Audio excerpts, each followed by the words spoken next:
দর্শক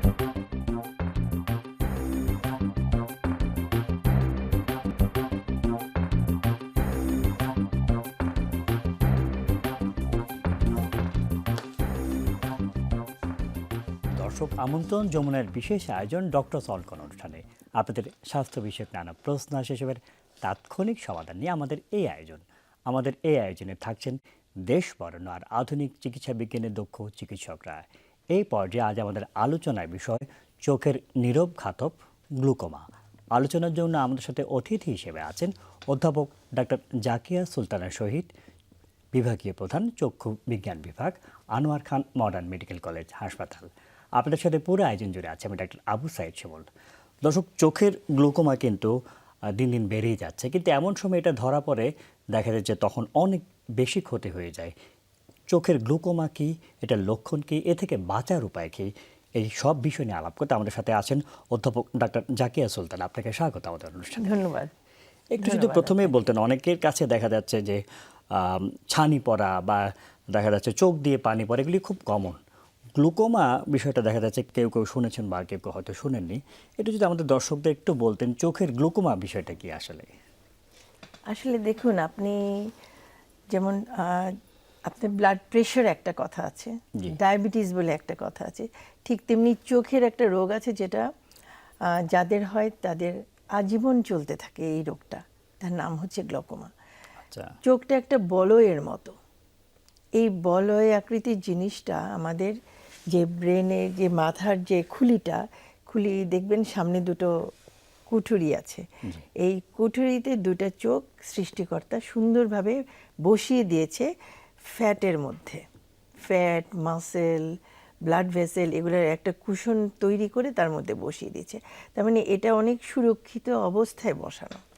আচ্ছা। এই বলয়ের ভেতরে একটা চাপ থাকে, বলের বিভিন্ন জিনিস থাকে, যেমন ওখানে লিকুইড জিনিস, সেমি সলিড জিনিস, সলিড জিনিস, এগুলো একটা চাপ তৈরি করে। এই চাপটা চোখের চারিদিকে যে ওয়ালটা আছে সেই ওয়ালে একটা পার্শ্ব চাপ দেয়। এটাই হচ্ছে চোখের চাপ। আচ্ছা। এই চাপটা একটা নির্দিষ্ট, সবার মধ্যে এই চাপটা থাকে, সবার চোখে। সবার চোখে এটা নির্দিষ্ট 10 to 21 মিলিমিটার অফ মার্কারি। এটা হচ্ছে নর্মাল চোখের ভেতরের চাপ। এই চাপটা নির্দিষ্টভাবে থাকার কারণে চোখের ভেতরে সমস্ত কাজকর্ম সুন্দরভাবে সম্পন্ন হচ্ছে। কিন্তু কোনো কোনো সময়ে এই চাপটা হঠাৎ করে বেড়ে যায়। হয়তো অনেক দিন ধরে বেড়ে আছে আমি জানছি না, অথবা হঠাৎ করে বেড়ে যাচ্ছে। এই হঠাৎ করে বেড়ে যাওয়া অথবা অনেক দিন ধরে এই চাপটা বেড়ে যাওয়া, এটা কি করে চোখের যে মানে উইক পয়েন্টগুলোতে চাপ দিতে থাকে। উইক পয়েন্ট কোথায় কোথায়? সবচাইতে বেশি উইক পয়েন্ট সেটা হচ্ছে অপটিক নার্ভ। চোখের এমন একটা স্নায়ু, চোখের ভেতর থেকে সমস্ত নার্ভগুলোকে একত্র করে এই নার্ভটা ব্রেনে চলে যায়। এই নার্ভটা আমাকে দেখার শক্তি জাগায় এবং এটা ব্রেনে কানেক্ট করে। যখন সংবেদনটা ব্রেনে নিয়ে যায়, কোনো একটা জিনিস যখন দেখি, এই নার্ভের মাধ্যমে সংবেদনটা যখন ব্রেনে ট্রান্সফার হয়, তখন পেছনে অক্সিপিটাল কর্টেক্সে এটা একটা হ্যামার করে। তখনই আমরা বুঝতে পারি হ্যাঁ এই জিনিসটা দেখছি। অর্থাৎ ব্রেনের পেছনের অংশের দিকে আপনি বলতে যাচ্ছেন। এখন এই অপটিক নার্ভ যে অংশটা দিয়ে চোখ থেকে বের হয়ে আসছে, ওটা খুব উইক একটা অংশ। কারণ ওই জায়গাটাতে এই যে চোখের চারিদিকে যে কাভারিংটা আছে, এই কাভারিংটা ওখানে অনেক কম, এবং কোনো একটা কাভারিং নাই, কোনো একটা কাভারিং ছিদ্র ছিদ্র হওয়া, এরকমভাবে কাভারিংগুলো থাকে। এই কাভারিংয়ের এই গ্রেট উইক পয়েন্টে যখনই চোখের প্রেশার বেড়ে যায়, এখানে চাপ দেয়। চাপ দেওয়ার কারণে নার্ভগুলো পাশে ডিসপ্লেস হয়ে যায় এবং ওর যে ওয়ালটা আছে, ওয়ালে গিয়ে ধাক্কা খায়, এবং এই চাপ বাড়তে বাড়তে একটা সময় এই নার্ভটা তার ক্ষমতাটা একদমই হারিয়ে ফেলে। তাহলে টোটালি অক্ষম হয়ে যায়। যখনই অক্ষম হয়ে যাবে, নার্ভের কাজ যেটা আমরা দেখব, যে কাজটা, ওটাও বন্ধ হয়ে যায়, তখন পেশেন্ট টোটালি ব্লাইন্ড হয়ে যায়। 100 মিনিট। খুবই আমি বলবো যে সংবেদনশীল বা সফিস্টিকেটেড জটিল একটা প্রক্রিয়া। আমরা সাধারণভাবে বলতে পারি যে এটা চোখের চাপ যদি বেড়ে যায়, এটা নার্ভে ক্ষতি হবে। ক্ষতি হয়, এক সময় দেখা যাচ্ছে দৃষ্টিটা টোটালি বন্ধ চলে হয়ে যায়। যায়, এইটাই তখন আর আসলে দেখতে গ্লুকোমার পায় না। প্রাথমিকভাবে আসলে লক্ষণ কি কি দেখে আমাদের যারা দর্শক তারা বুঝবেন যে আসলে তার গ্লুকোমা হয়েছে? খুব যুক্তিসঙ্গত প্রশ্ন। যেমন গ্লোকোমা দুই ধরনের, একটা হচ্ছে জানান দিয়ে গ্লোকোমা আসে, আর একটা হচ্ছে না জানান দিয়ে গ্লোকোমা আসে। যে গ্লোকোমাটা আপনি বুঝতে পারবেন না যে আপনার গ্লোকোমা হয়েছে, সেই ক্ষেত্রে কি হবে? আপনার চোখে একটা চাপ চাপ ব্যথা অনুভব হবে, বা একটা ডিসকমফোর্ট হবে, মাথায় ব্যথা হবে মাঝে মাঝে, ঠিক তেমনি একটা ডিসকমফোর্ট আপনার চোখে এবং মাথায় অনুভূতি হবে। দ্বিতীয়ত, আপনি ডাক্তারের কাছে যাবেন যে আমার চশমাটা কি দিয়েছেন ডাক্তার সাহেব, আমার তো অ্যাডজাস্ট হচ্ছে না। বারবার করে আপনার চশমাটা পাল্টাতে ইচ্ছা হবে, কাছের দৃষ্টিটা বারবার করে আপনার অসুবিধা হবে। এই সমস্ত জিনিস যখন হবে, এবং সবচাইতে বড় জিনিস যে আপনি সোজা তাকাচ্ছেন, দেখেন আমরা কোনো একটা জিনিস যদি সোজা তাকাই, তার চারিপাশের জিনিসটাও আমার ফিল হয় যে এটা দেখতে পাচ্ছি। কিন্তু গ্লোকোমার কারণে যেটা না জানান দিয়ে গ্লোকোমা আসে, সেটার এই পার্শ্বদৃষ্টিটা শুরু হয়ে যায়। এই সমস্ত জিনিস যখন হবে, অথবা এরকম একটা গ্লোকোমা আছে, হঠাৎ করে চোখ ব্যথা, মাথা ব্যথা, চোখ লাল, আপনি দেখতে পাচ্ছেন না, এরকম যদি হয়, তখন হচ্ছে জানান দিয়ে গ্লোকোমা, ন্যারো অ্যাঙ্গেল গ্লোকোমা। এই দুটো সিমটম যখন হবে, তখন আপনাকে বুঝতে হবে যে কিছু আপনার সমস্যা হয়েছে। তখন আপনি যত তাড়াতাড়ি সম্ভব ডাক্তারের শরণাপন্ন হবেন। জি, এটা খুবই সুন্দরভাবে বলছেন যে অর্থাৎ যদি আমরা আগে থেকে বুঝতে পারি যেটা জানা না দিয়ে এই গ্লুকোমা, তাহলে দেখা যাচ্ছে যে সমূহ যে জটিলতা সেটা এড়ানো সম্ভব। আমি একটু আপনার কাছে জানতে চাইছি যে এটা কাদের বিষয়ে, কোনো বয়স হয়েছে কিনা বা কোনো ডায়াবেটিস বা অন্য কোনো কিছুর সাথে এটা সম্পর্কিত কিনা, এই বিষয় নিয়ে আমরা আলাপ করব। আমরা আলাপ করছিলাম, আপনি খুব সুন্দরভাবে বলছিলেন যে এটার লক্ষণ কি, এটা আসলে জানান দিয়েও আসতে পারে আবার জানান না দিয়েও আসতে পারে। আমরা বিরতির আগে আপনাকে প্রশ্ন করেছিলাম যে আসলে কাদের এই গ্লুকোমা হওয়ার সম্ভাবনা বেশি?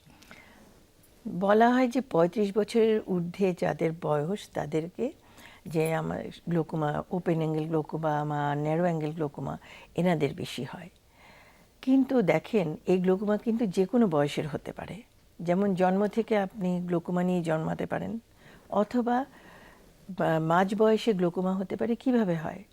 চোখে কোনো আঘাত হলো, সেই আঘাত থেকে গ্লোকোমা হতে পারে। চোখে কোনো প্রদাহ হলো, তার থেকে গ্লোকোমা হতে পারে। আর যেটা অন্য যে সমস্ত সচরাচর যে গ্লোকোমাগুলো আমাদের হচ্ছে, সেগুলো হচ্ছে 35 বছরের উপরে যাদের বয়স, তাদের। এটা যদি সাধারণ মানুষ অনেকে জানতে যাবে, আপনি অনুষ্ঠানের প্রথম দিকে বলেছেন যে চোখের প্রেশার বেড়ে যাচ্ছে। নর্মালি যাদের হার্টের, যেটা আমরা বলছি ব্লাড প্রেশার, এটার সাথে কোনো সম্পর্ক আছে? যাদের ব্লাড প্রেশার বেশি তাদের চোখের প্রেশার বেশি হবে? এটা আসলে যাদের দেখা যায় যে প্রেশারটা কম, লো প্রেশার, সেই ক্ষেত্রে অপটিক নার্ভের যে নিউট্রিশনটা কমে যায়, তাদের নর্মোটেনসিভ গ্লোকোমা হওয়ার চান্সটা বেশি থাকে সাধারণত। আচ্ছা, এছাড়া অন্য কিছু না, কিন্তু ডায়াবেটিসের সাথে সম্পর্ক আছে। আচ্ছা। যাদের ডায়াবেটিস আছে, তাদের গ্লোকোমা হওয়ার চান্স বেশি বেশি থাকে। থাকে। এটা বংশানুক্রমিক কোনো কিছু, যে মা বাবার থাকলে যেমন হবে? একেবারে মানে সম্পর্ক কিরকম, 30% চান্স। আপনার ফ্যামিলিতে যদি গ্লোকোমা থাকে, আমরা বলে দিই, তাহলে আপনি চোখ দেখান। আপনার বয়স যদি 35 বছরের ঊর্ধ্বে হয়, তাহলে আপনি অবশ্যই দেখাবেন যে আপনার গ্লোকোমা আছে কিনা, জেনে নিন। কারণ এটা দেখা যায় ফ্যামিলিতে মুভ করে। এই যে জেনে নিন, এটা কি কোনো বিষয় রয়েছে 6 মাস পর পর বা 1 বছর পর পর দেখাতে হবে, এমন কোনো আমরা রুটিন বলি কিছু আছে? যে যাদের গ্লোকোমা হয়, তাদেরকে আমরা নির্দিষ্ট টাইম পর পর আমরা ফলো আপে বলে দিই। আর যাদের গ্লোকোমা নাই, তারা বছরে একবার আপনারা চোখ দেখাবেন। আর বাচ্চাদের ক্ষেত্রে 6 মাস পর পর চোখ দেখাবেন। আচ্ছা, যারা ধরেন চশমা পড়েছে, আমার মতো 12 ছোট বাচ্চা রয়েছে, কেউ আবার বড়রাও চশমা পরে, চশমা যাদের পরে বা ধরেন দৃষ্টিশক্তি সমস্যা যেটা আপনারা বলেন, তাদের কি কোনো রয়েছে যে যাদের মায়োপিয়া রয়েছে তাদের বেশি হবে, বা হাইপারমেট্রোপিয়া, এমন কি কোনো? অবশ্যই আছে। যেমন যাদের মায়োপিয়া, তাদের ওপেন অ্যাঙ্গেল গ্লোকোমা হওয়ার চান্স বেশি থাকে, খোলা কোণ বিশিষ্ট গ্লোকোমা। আর যাদের সাধারণভাবে আমরা দর্শকদের উদ্দেশ্যে মানে বলি, যাদের মাইনাস মায়োপিয়া মানে হচ্ছে যারা দূরে দেখে না। হ্যাঁ, আর যাদের প্লাস পাওয়ার, যেমন অর্থাৎ যারা মাইনাস পাওয়ারে, তাদের এটা কি সম্ভাবনা এটা বেশি নাকি? না, মাইনাস পাওয়ার যাদের, তাদের ওপেন অ্যাঙ্গেল গ্লোকোমা হওয়ার সম্ভাবনা বেশি। আর প্লাস পাওয়ার, যারা মধ্যম দৃষ্টি সম্পন্ন লোক, জি। তাদের বেশি হয় ক্লোজ অ্যাঙ্গেল গ্লোকোমা। একটু সাধারণ মানুষের তো অনেকে জানতে যাবে, এই যে বলছেন একটা ওপেন অ্যাঙ্গেল একটা ক্লোজ অ্যাঙ্গেল, কোনটা বেশি ক্ষতি করে আসলে? এমন কোনো বিষয় রয়েছে দোনোটাই কিনা? ক্ষতিকর। আচ্ছা। ওপেন অ্যাঙ্গেলটা মানুষ বুঝতে পারে না যে আমার গ্লোকোমা হয়েছে কিনা, আর ক্লোজ অ্যাঙ্গেল গ্লোকোমা এত ইমার্জেন্সি যে আপনি রাশ করবেন হসপিটালে যে আমার অনেক প্রচন্ড মাথা ব্যথা, চোখ ব্যথা, চোখে দেখতে পাচ্ছি না, কি হলো, অর্থাৎ এই জন্য এত আপনি বেশি রাশ লক্ষণ করবেন। বা সিম্পটম হবে যে সে আগে আগেই চলে সে যাবে। নিজেই চলে যাবে। চলে যাবে। এই জন্য দুটাই স্ক্যারি। যেমন ওপেন অ্যাঙ্গেল গ্লোকোমা আপনি জানলেন না, আচ্ছা আপনি আমাকে দেখাতে আসলেন, আপনি 4-5 বছর 6 বছর পরে একবার দেখাতে আসলেন, দেখেন তো আমি দেখলাম একেবারে চোখটা একদম ধ্বংস হয়ে গেছে, নার্ভটা, তখন আমাদের কিছুই করার থাকে না। যার জন্য আমরা বলি বছরে অন্তত একবার চোখ দেখাবেন, আচ্ছা। জেনে নিন যে আপনার চোখে গ্লোকোমা আছে কিনা। আচ্ছা, এই যে খুবই সুন্দরভাবে বলছেন, এই যে অনেকে আবার জানতে চাইবে যে কি খেলে কোনো দেখা যাচ্ছে যে অনেকে ভিটামিন এ ক্যাপসুল খায় বা সবুজ শাকসবজি খায়, এটার সাথে কোনো সম্পর্ক না রয়েছে? না, যারা খুব এটার বেশি সাথে এগুলো খাবে ভিটামিন গ্লুকোমা হবে এ না? এটা হচ্ছে যে আমাদের রডস এন্ড কোনস যেটা আছে, রডসের জন্য সহায়ক, আর ও ছাড়া অন্য কোনো কিছু না। অর্থাৎ ও খুব যে ও ওটা যদি সবুজ খেলে শাকসবজি বা খায়, ভিটামিন এ নেয়, হ্যাঁ হ্যাঁ, গ্লুকোমা আর- কম হবে এমন কোনো না বিষয় না নেই? না না না না, আচ্ছা। এটার সাথে এটা কোনো সম্পর্ক এই যে আপনি নেই। বলছেন যেগুলি জানান না দিয়ে আসবে, সেগুলো যখন আপনাদের কাছে আসে আপনারা কি কি পরীক্ষা করে বোঝেন, বা যেগুলি জানান দিয়েও বা আসলো, কি কি পরীক্ষার মাধ্যমে আসলে এগুলি নির্ণয় করা যায়? আমরা সাধারণত প্রথমে আমরা চোখের যে এক্সামিনেশন, সেখানে আমরা চোখের দৃষ্টিটা দেখি। ওপেন অ্যাঙ্গেল গ্লোকোমা বা খোলা কোণ বিশিষ্ট গ্লোকোমায় সম্মুখ দৃষ্টিটা বহুদিন পর্যন্ত ভালো থাকে, যার জন্য রুগী টের পায় না যে তার পার্শ্ব দৃষ্টি কমে গেছে।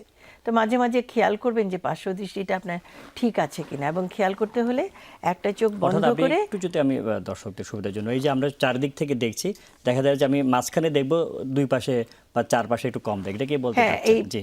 পাশে যেমন ধরেন এই দৃষ্টিটা সরু হয়ে আসবে, আমরা সে টিউব, একটা ক্যামেরার টিউব ভাষায় দিয়ে যদি বলছি, দেখলে, অ্যাঙ্গেলটা আমরা ন্যারো হয়ে হ্যাঁ, আসবে। যে টিউব দিয়ে দেখতে গেলে যেমন আমরা অন্য প্রান্তে অল্প দেখছেন। একটু পৃথিবী দেখতে পাই, ঠিক তেমনি ওপেন অ্যাঙ্গেল গ্লোকোমা দৃষ্টিটা, পার্শ্ব দৃষ্টিটা কমতে কমতে একদম সরু হয়ে যায়। তা আপনি মাঝে মাঝে এক চোখ বন্ধ করে আরেক চোখ পরীক্ষা করবেন যে পাশের দৃষ্টিটা আপনার ঠিক আছে কিনা, এটুকু দেখতে পারলেও অনেক উপকার।